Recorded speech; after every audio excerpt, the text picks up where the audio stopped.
पद्मेश 24/7 के माध्यम से हम जिले भर की पल पल की ताज़ा तरीन खबरों का प्रसारण करते हैं और दूसरे दिन यूट्यूब के माध्यम से भी आपको खबरें दिखाई जाती है। लेकिन यूट्यूब में प्रतिदिन की पूरी खबरें नहीं होती बल्कि चुनिंदा खबरें ही दिखाई जाती है। अगर आप जिले भर की संपूर्ण ताज़ा तरीन खबरें देखना चाहते हैं तो जल्द ही अपना पद्मेश डिजिटल सेटअप बॉक्स लगवाएं।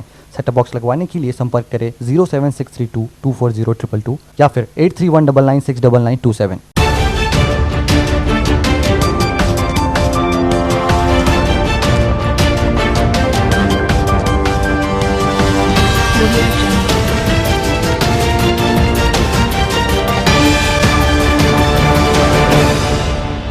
नमस्कार, पद्मेश 24/7 में आपका स्वागत है। मैं हूं अर्चना मिश्रा। आगे बढ़ने से पहले सबसे पहले एक नजर आज के हेडलाइंस पर।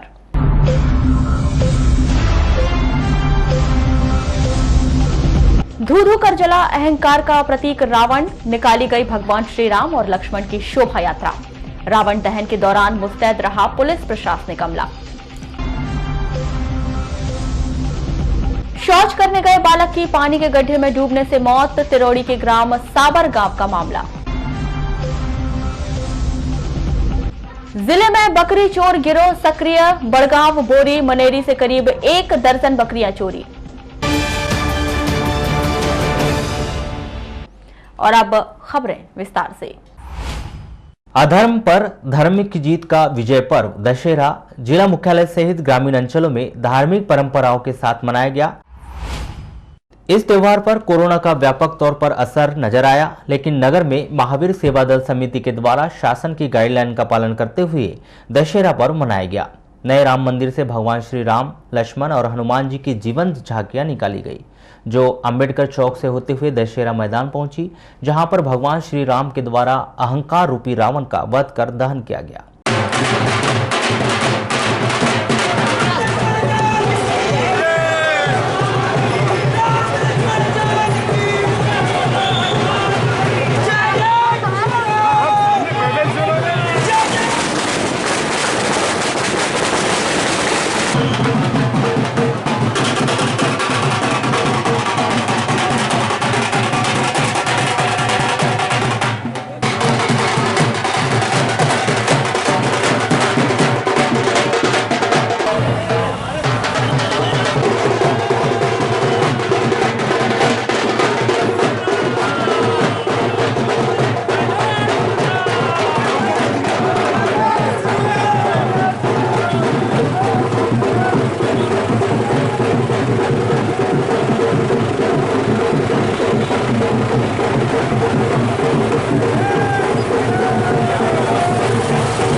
जल समिति के तत्वाधान में आज विजयदशमी महोत्सव बहुत ही सादगीपूर्ण ढंग से मनाया गया।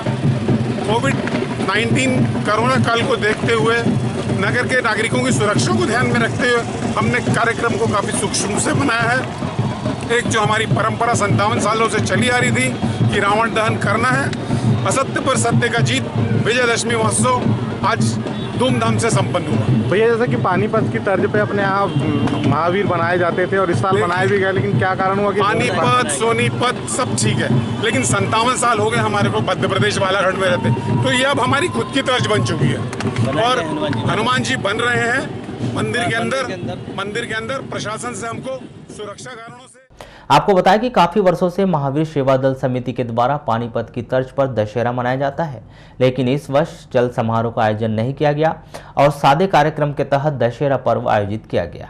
वहीं कार्यक्रम के दौरान पुलिस प्रशासन पूरी तरह से मुस्तैद रहा। कलेक्टर सहित अन्य प्रशासनिक अधिकारी मैदान में मौजूद रहे। चाक चौबंद व्यवस्था के बीच रावण दहन किया गया। कोरोना संक्रमण को देखते हुए मैदान में काफी कम संख्या में लोग रावण दहन देखने पहुंचे। वहीं रावण दहन के लिए शोभा यात्रा निकलने के साथ ही 40 दिनों तक कठिन तपस्या के बाद विक्रम त्रिवेदी के द्वारा हनुमान जी का चोला धारण किया गया, जिन्होंने संकट मोचन की पूजा अर्चना कर उनका आशीर्वाद प्राप्त किया।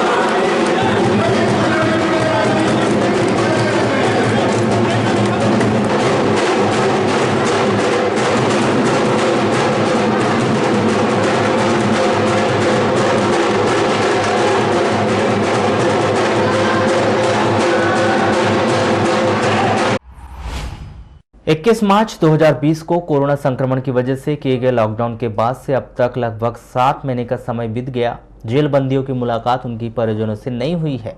शासन के द्वारा कोरोना गाइडलाइन का पालन करते हुए 1 नवंबर से इन बंदियों की मुलाकात शुरू किए जाने का निर्णय लिया गया है। हालांकि इसका आदेश अब तक बालाघाट जिला जेल के अधिकारियों के पास नहीं पहुंचा है।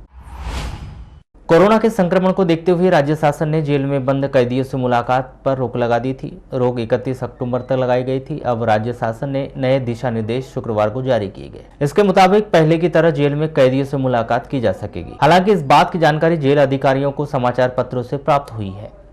आदेश का इंतजार किया जा रहा है। जैसे ही आदेश मिल जाएंगे, बंदियों की मुलाकात उनके परिजनों से करवाई जाएगी। कोरोना संक्रमण काल में दुनिया बदल गई, यह कहावत कई जगह ऐसी सटीक बैठ रही है जैसे किसी ने सब कुछ देखकर ही कहा हो। तभी तो यह कहावत इन दिनों बीएड की पढ़ाई करने वाले छात्रों पर भी सटीक दिखाई दे रही है। बीते वर्ष तक बीएड की काउंसलिंग के दौरान एक सीट के लिए होने वाला कंपटीशन इस बार दिखाई नहीं दे रहा है। इस बार उसके विपरीत होता दिखाई दे रहा है। 4 काउंसलिंग के बाद भी अब तक 50% सीट नहीं भर पाई है। बीएड की अतिरिक्त 50% सीटों को भरने के लिए उच्च शिक्षा विभाग ने काउंसलिंग का 5वां अतिरिक्त चरण रखा है। एक दिन पहले से पंजीयन की लिंक खोल दी गई है। अभी तक बीएड काउंसलिंग से वंचित विद्यार्थी बीएड प्रवेश प्रक्रिया में शामिल हो सकते हैं। पंजीयन के बाद विद्यार्थी दस्तावेजों का सत्यापन करवा सकेंगे। कॉलेज लेवल काउंसलिंग का ये चरण 10 नवंबर तक चलेगा। अगस्त से अक्टूबर के बीच ऑनलाइन काउंसलिंग के 3 और सीएलसी का 1 चरण हुआ है। बावजूद इसके कि बीएड की 50% सीट जिले में अभी खाली है। बीएड काउंसलिंग को लेकर अतिरिक्त चरण प्रारंभ करने की मांग की थी। 27 अक्टूबर तक विद्यार्थी पंजीयन करवा सकेंगे, जबकि 28 अक्टूबर तक दस्तावेज सत्यापित किए जाएंगे। आवेदनों के आधार पर 6 नवंबर को मेरिट सूची जारी होगी। फिर विद्यार्थियों को 10 नवंबर तक फीस भरना है। जिले के ग्रामीण इलाकों में बकरी चोर गिरोह की सक्रियता नजर आ रही है, जहां गिरोह के सदस्य अलग अलग ग्रामीण क्षेत्रों में जाकर बकरा और बकरियों की चोरी की घटनाओं को अंजाम दे रहे हैं, जिस पर अंकुश लगाने में पुलिस अब तक नाकामयाब रही है। पिछले दिनों ग्रामीण थाना नवेगांव के अंतर्गत आने वाले ग्राम गोंगले में लाखों रुपए की बकरा बकरी चोरी करने के बाद अब इस गिरोह ने लांजी और बहला थाना क्षेत्र में सेंध लगाते हुए 3 गांव से 14 बकरे और बकरियों की चोरी कर ली है, जिनकी कीमत लाखों रुपए बताई जा रही है। जिसकी शिकायत पर ग्रामीण थाना नवेगांव पुलिस ने अज्ञात आरोपियों के खिलाफ मामला दर्ज कर आरोपियों की तलाश शुरू कर दी है। तिरोड़ी के ग्राम सावरगांव में शौच करने के लिए गए एक 14 वर्षीय बालक का शव पानी के गड्ढे से पुलिस ने बरामद किया है, जिसकी शिनाख्त कटंगी ग्राम बोपली निवासी रोहित कोहरे के तौर पर की गई है। पुलिस के द्वारा मामले की जांच की जा रही है। जानकारी के मुताबिक रोहित अपनी बुआ के गांव सावरगांव गया था, जो 24 अक्टूबर की शाम साइकिल से गांव से कुछ दूर पर स्थित एकांत स्थल में शौच करने गया था, जहां पर शौच के बाद पानी के गड्ढे नुमा टंकी में अनियंत्रित होकर गिरने से डूब गया और उसकी मौत हो गई, जिसकी सूचना ग्रामीणों ने तिरोड़ी पुलिस को दी। वहीं पुलिस ने मौके पर पहुंचकर शव को बरामद किया। इस संदर्भ में दूरभाष पर चर्चा के दौरान थाना प्रभारी चैन सिंह उइके ने बताया कि 14 वर्षीय बालक रोहित अपने बुआ के गांव आया था, जिसकी शनिवार शाम को डूबने से मौत हो गई थी। आज रविवार को उसके शव का पोस्टमार्टम करवाकर शव परिजनों को सौंप दिया गया है।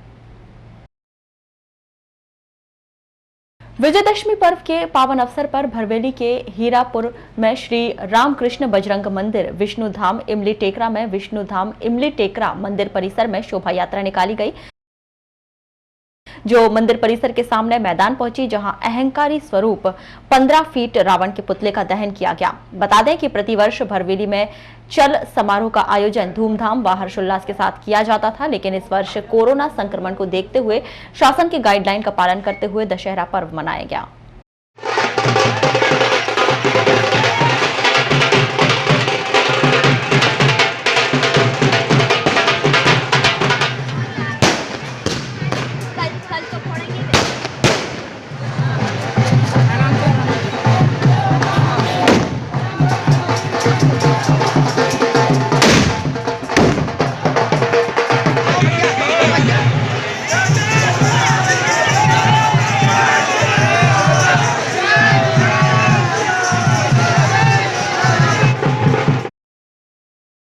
तो ये थी अभी तक की खास खबरें। अगले न्यूज बुलेटिन के साथ फिर मुलाकात होगी, तब तक के लिए नमस्कार।